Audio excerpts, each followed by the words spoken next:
Hi everybody, my name is Nate Flint. I'm at the University of Maine System. Holly. Yeah, I'm Holly. I'm a PhD student at Maine too. Yeah, So Holly and I work together in the Office of Institutional Research and Assessment at UMaine, although the project we're going to be talking about today is not just at the University of Maine campus, but it's a University of Maine System project called Research Learning Experiences. And this is one initiative in a set of initiatives that are part of a student success and retention strategy that the system is building, which is funded by a big philanthropic donation that was received a couple of years ago and is staggering out for a number of years to come. And a portion of that investment was put into student success and retention strategies. So the strategies are meant to address this kind of trajectory of outcomes that's very much in line with the pathways to adult success kind of thinking about this. And at the four-year university level, that trajectory of outcomes kind of culminates in graduated students employed in a meaningful career or continuing their study in graduate school.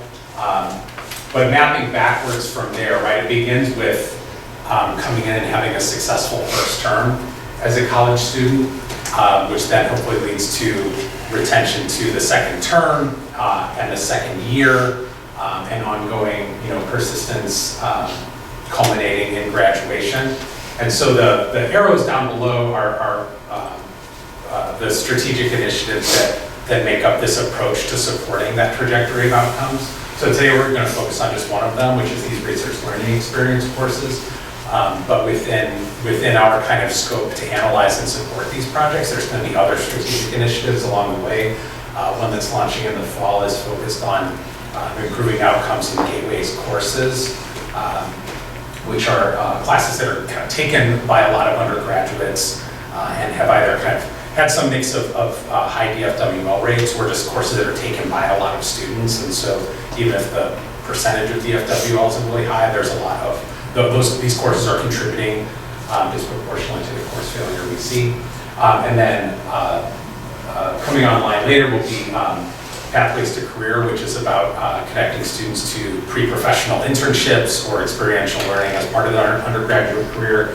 And then kind of capping all this off, our first destination data collection about employment outcomes after graduation also falls within this. We can kind of tell that full data story from early in the college career to employment and continuing education after it. So since we're going to be focusing on just one of these research learning experiences, just want to take a beat to give a better sense of what we mean, like what is an RLE, what makes an RLE, because it really is, it's an initiative that has, I would say, like a couple of focuses to it. But essentially it's a first year, or even more specifically, trying to create a first term experience for our undergraduates that touch on some of the kind of ABCs 2.0s that Bob was talking about, helping foster a sense of agency and belonging and connectedness within the university. So that begins with a summer bridge week, which you can think of as kind of a augmented new student orientation, but that has an academic component to it too. So students would pick an RLE course that they're going to enroll in, and then they would arrive on campus a little bit early and be working in a small course team, getting to know other students, making meaningful connections with faculty, but at the same time, as they're doing that, taking on kind of an academic project as well. So these are 1-credit courses that are taken most often in the first term, not always in the first term. We're allowing some kind of spring RLEs as well as what we're calling advanced RLEs, which would be taken even after the first year in college. But they also feature that small class size. So between the kind of research signature and the small group experience and the more robust new student orientation, we're hoping that participation in these kind of creates a little more connectedness, both to peers and to faculty and to the institution.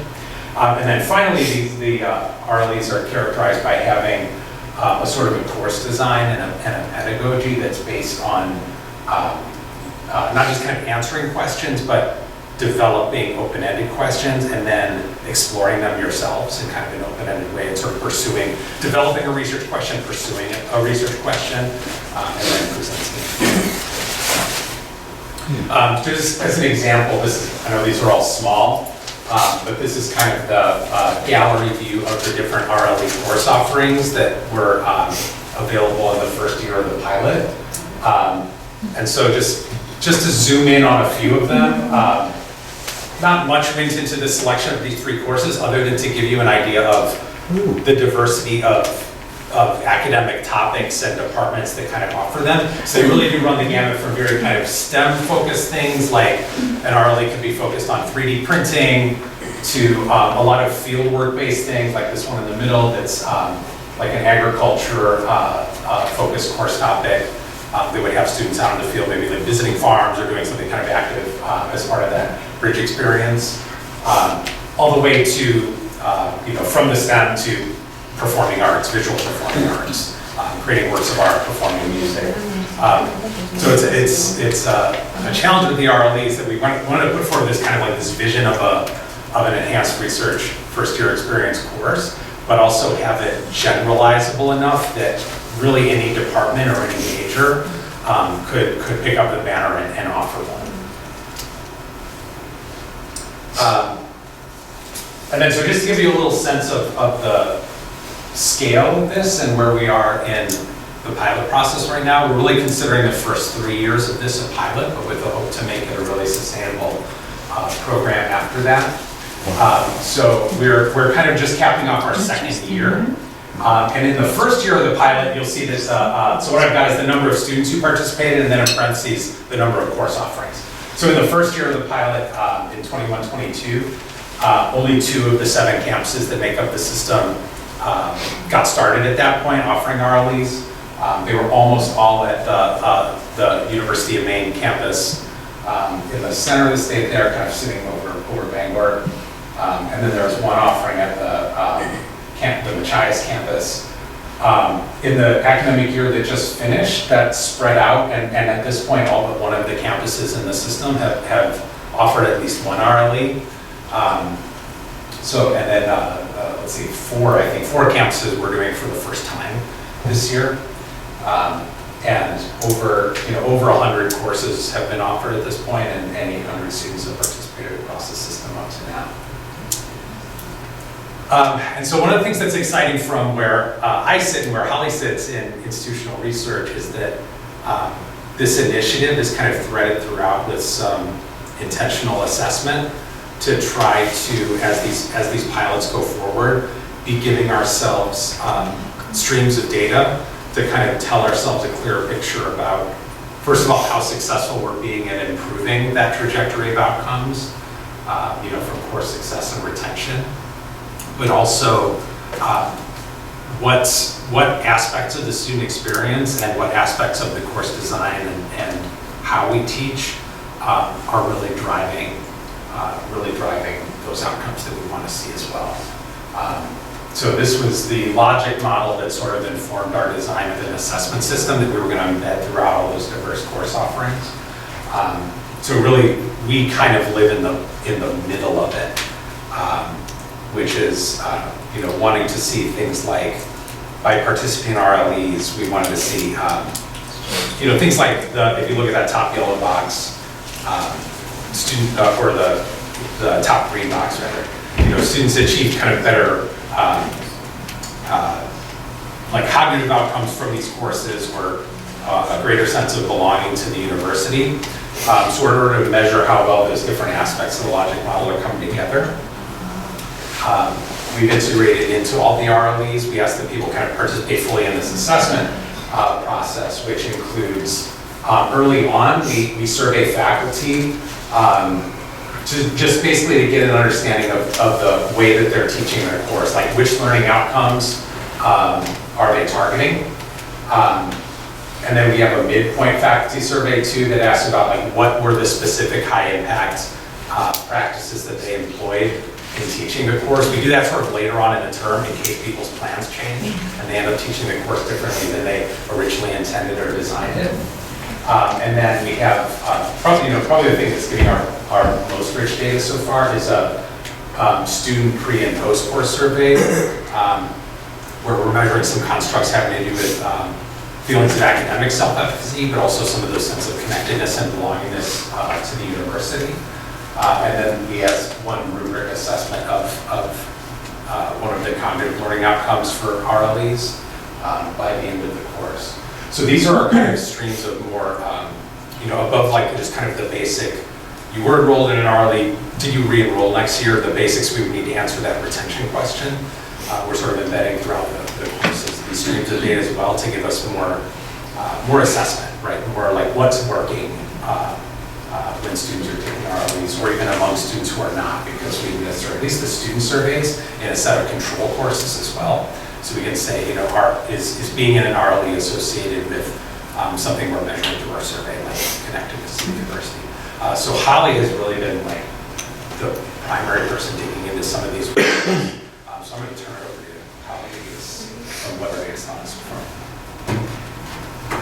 Okay, yeah, so I have been digging a lot into the data from year 1 and year 2, so that's kind of what I'm going to give you some preliminary results over. And I will just say that there is still a lot more digging left to come, so this is really just a glimpse of what we've done and what we will do. But yeah, like Nate said, we do pre and post surveys, so we can measure change throughout time of the RLE cohort. And as a part of that, we also measure a control kind of group. So we tried to find as many big first year classes as possible that had a lot of other first year students in them, and give our survey to them as well, so we can try to make some sort of comparisons. I'm going to talk a little bit about that. And yeah, I'll also talk about some student interviews and then things we're doing in the future. Okay, and for the results, I'm going to be focusing just on the UMaine campus. We are planning to dig into those other smaller rural campuses, just have not had time to yet. So everything I'm talking about today is survey and interview data just from UMaine Orono, where the program kind of got its start. So yeah, like Nate said, our pilot year was in the fall of 2021. And we did see, so like I said, we measured several survey constructs, and we did see that some of them changed significantly from pre to post among the RLE cohort of students. For example, perceived collaboration skills and also perceived confidence in research tasks. So just to give an example, like collaboration were items like students kind of rated on a Likert scale, like I find value in group work, or I can learn from other people's perspectives in a group setting. And then confidence in research tasks was students rating their abilities to do things like conduct a literature review, answer a research question that they formulated in their course. So we did see that from pre to post, students did go up in those things. We also found that students dropped in a survey construct called morale, which, yeah, this is hard to say why, maybe end of semester burnout, but morale was basically things like, I'm enthusiastic about the University of Maine, or I'm excited to be here at the university. And we found that both RLE and non-RLE students all were dropping in that from pre to post. So the kind of next step we took was we wanted to incorporate a lot of demographic information into this, into our statistical models. So after looking at the pre to post differences, we wanted to look at, okay, now our RLE and non-RLE students differ from each other, controlling for things like first generation status, Pell status, sex, and we found that the answer was no to that after the pilot year. But we do also have some other data from the first year. One that I'm going to just mention in the slide is the benefits that students found from the RLE program. And as you'll see here, the top reported benefits are making friends during the Bridge Week, acclimating to campus during Bridge Week, having a support system with peers, having a support system with faculty members. So like Nate said, the Bridge Week was that week where they moved into campus early, and that was actually the biggest thing that students were reporting as a benefit from this program. So even though it's a program that's called Research Learning Experiences, I mean, they still reported, learning research skills, but you can definitely see that these academic benefits, like learning to think outside the box, learning research skills, or helping me explore field or discipline, were not actually the top rated benefits by students. So definitely things like support systems and like getting used to campus are kind of what students gained from the program so far, is what we're seeing. And I just also want to note that we also measured like how students perceive support. So we measured how supportive they perceive their peers and faculty. And we did find that RLE students reported feeling more strongly supported by their classmates. 68% RLE students indicated feeling strongly supported, whereas as the non-RLE students, only 45% indicated feeling strongly supported by their classmates. So yeah, support and belonging are kind of like were a major theme that we started to see from some of the qualitative data after year one. So then we wanted to kind of dig into the retention piece. Like Nate mentioned, that's a major goal of the program. And first we just looked at, are these students retained after the first year? So first year retention, is it different than the non-RLE students? So any student who did not enroll in the program, we compared to our RLE cohort. And we found that after controlling for demographics, there was no statistical significance in the difference between the RLE and non-RLE cohort.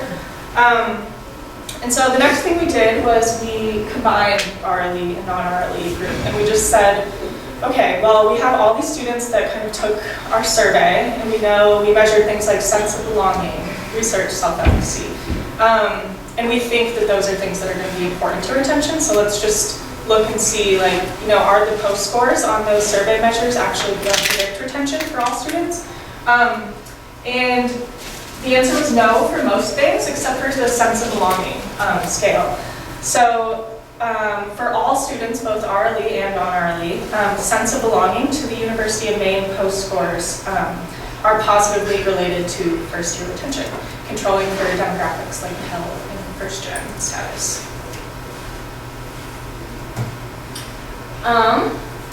And kind of to wrap up the pilot year data analysis, we did, or data collection, we did student interviews. I interviewed 20 students after they were done with their RLE. Probably would have been better to interview them during the semester or right at the end of the semester, but it was in the spring semester. And I'll say these interviews were pretty broad. We talked with students about like a lot of different outcomes. We talked about them with things like the research confidence, like I said, about their perceived collaboration skills, just about kind of their RLE experience and what they felt they gained from it.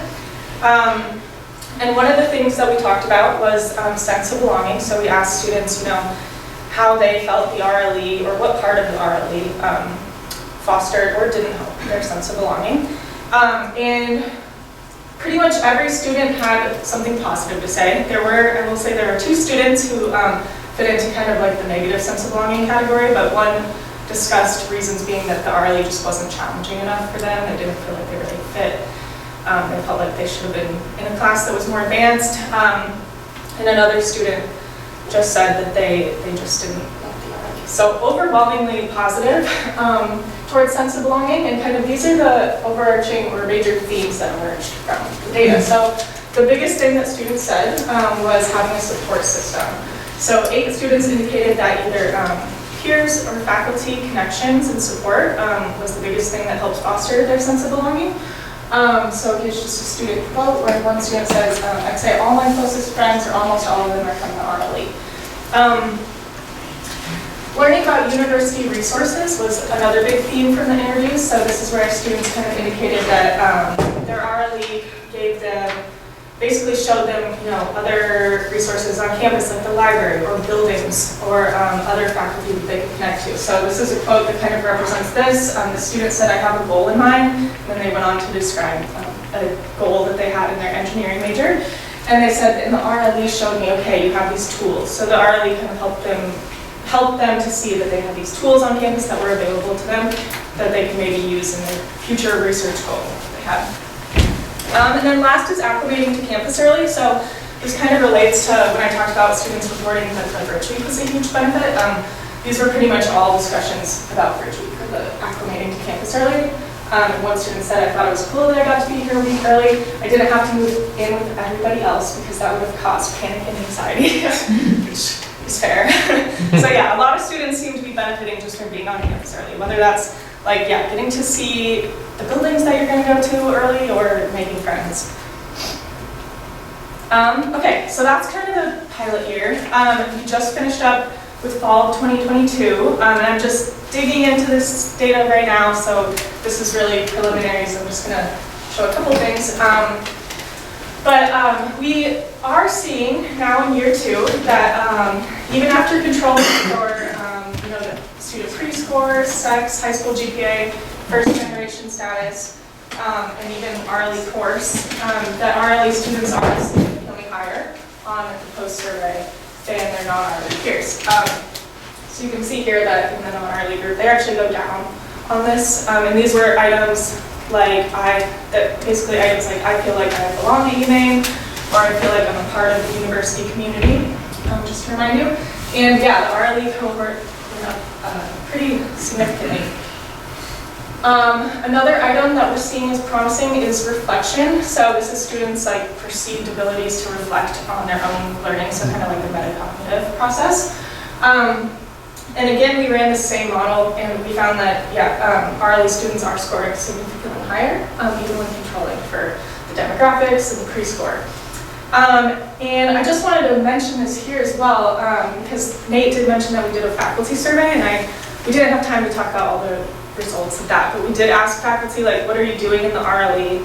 What are you doing in other courses that you teach that aren't RLEs?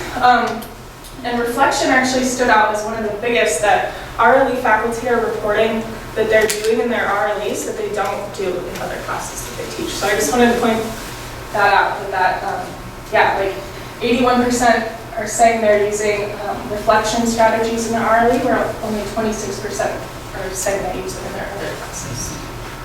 Interesting. Okay, and yeah, I'm currently just doing some interviews right now that are really solely focused on sense of belonging. We're trying to target some students who increased from pre to post on the survey on sense of belonging, and then also students who decreased from pre to post.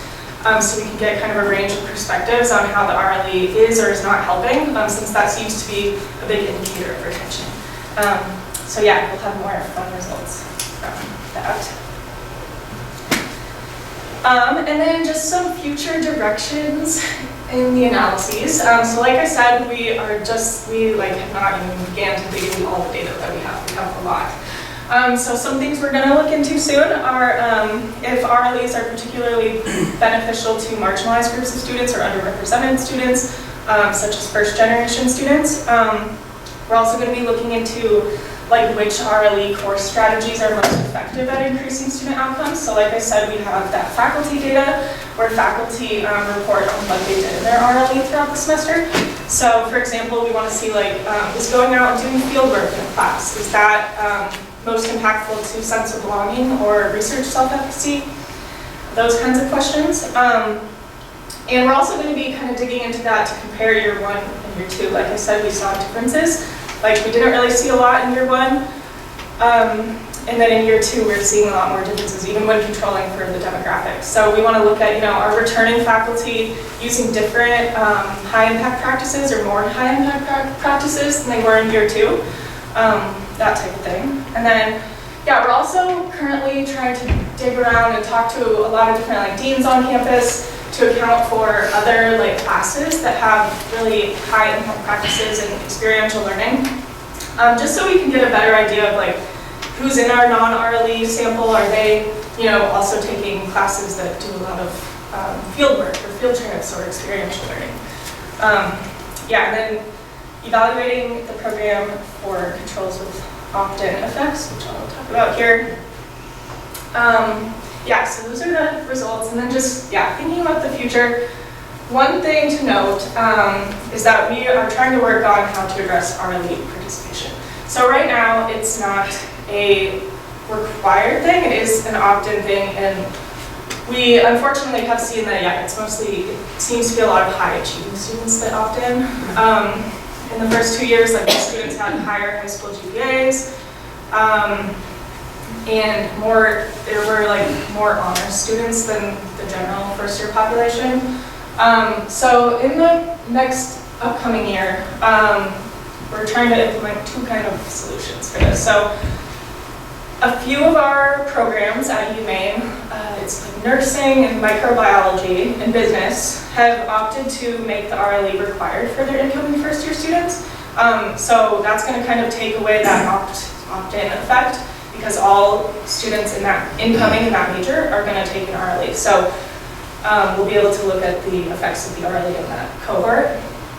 Another thing that is happening in this next upcoming fall semester is, well, actually this summer, we're doing kind of a marketing experiment. So like I said, the research learning experiences have really been marketed so far on the academic component of it. Like, you're going to come to UMaine and you're going to do authentic research and explore your field. But since so many students have been reporting these, benefits related to belonging and making friends and connections, we have basically randomly selected several high schools in UMaine, and we're going to give out a different kind of campaign to them. So we're going to keep some with the research and academic targeted campaign, and then other students are getting one that's really focused on do this program and you're going to make friends, you're going to have this support system on campus. And so we're hoping that that might attract maybe some different students who weren't really attracted to the research learning experience originally. And then, refining the RLEs based on assessment. So it's kind of an ongoing process, but like I said, we're seeing that, it's belonging that's maybe promising, and so we're totally open to, reworking the RLEs, making them a little more focused on that rather than research. And then they finish. So. Yeah, and then finally, our last sort of future direction is hoping to continue growing the pilot, especially at the smaller campuses in the system. Which is really great, because partly when that happens, we learn how to address some of our areas, like that first point Holly talked about of RLE participants being lower retention risk.